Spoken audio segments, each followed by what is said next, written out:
We all know, don't we, that Meghan has been missing for some time. In fact, she's been such a mystery. Many people felt they might have to send out the mystery machine headed by Scooby-Doo, Velma and Co. You remember that? You know, I love that show because she's just literally disappeared off the face of the earth, but now has re-emerged looking, well, it has to be said, in spitting health. But why has Meghan now decided to return to the public domain on such an auspicious occasion? As ever, let me explain. Hi, good morning, Neil Sean here. Nice to see you. Thank you, by the way, for your comments about the celebrity chefs. Fascinating, isn't it, when you think, yes, I'd forgotten about Fanny Craddock and Johnny. Do you remember? I loved them. And the cooking cannon. Yes, he was on, wasn't he? A lot. I bet you look, other people around the world, what, Neil? The cooking cannon was a big deal, I remember. And I've been lucky enough to meet the gorgeous Delia Smith. She was sensible. Do you remember she had a book out called How to Boil an Egg? Everybody laughed at her, but it became a big international bestseller because dafties like me, yes, if you've come away from home, you're not brilliant at cooking, you think, yeah, how do you do that? Then you find out, all thanks to Delia. A lovely topic. Thank you so much for getting involved. And yes, I'm not against celebrity chefs. It's just the fact that they all bring out these recipes that seemingly are beyond our measure in the cost of living crisis. Something else that could be said about that, though, would be the return to the world stage of the former cable TV actress Meghan Markle. She re-emerged after months of darkness, following, of course, the docu-series on Netflix. Fascinating stuff to think when you think about it, because she decided to re-emerge this time as a business entrepreneur.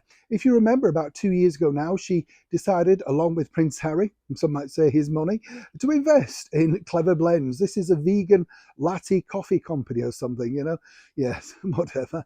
And a lot of people are pointing out that it could be a mistake to just have this focused upon, directed at females only. I don't think it is. I think that's a misconception. Anybody can buy it. Quite expensive, I have to say. And I think, once again, in this cost of living crisis, you're kind of targeting an audience that perhaps really even they are feeling the strain. But why did Meghan decide to re-emerge on this particular venture? As ever, let me explain. It's quite simple, really. Meghan, as you know she's been battered, all thanks to the South Park debacle. The magazine covers have been derided. Everything about her brand has been mocked. But now they've decided, of course, particularly Meghan, to re-emerge and reposition herself as someone who's taking things seriously. She's far too businesslike to care about the white noise, as she calls it, around her.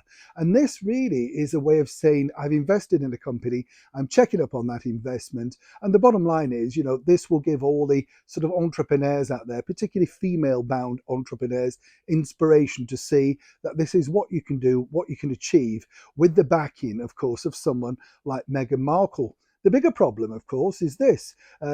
She got a lot of traction, all thanks to the fact that Meghan was able to get her chum, Oprah Winfrey, to shake the bag of vegan lattes. And let's not forget also that Meghan was very astute in making sure that she used her title once again, Meghan, Duchess of Sussex. So while they may wave a flag and say it's great and look at how well it's doing, without the royal title, it's simply a former cable TV actress investing in an unknown coffee brand, for now at least.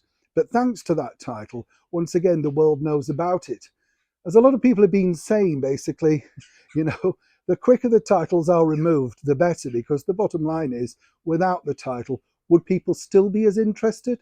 Meghan and Harry seem to think so. And more importantly, would you spend on a vegan coffee blend just because it's invested and promoted by Meghan, the former cable TV actress? As ever, I'd love to know what you think to this particular story in the comments below.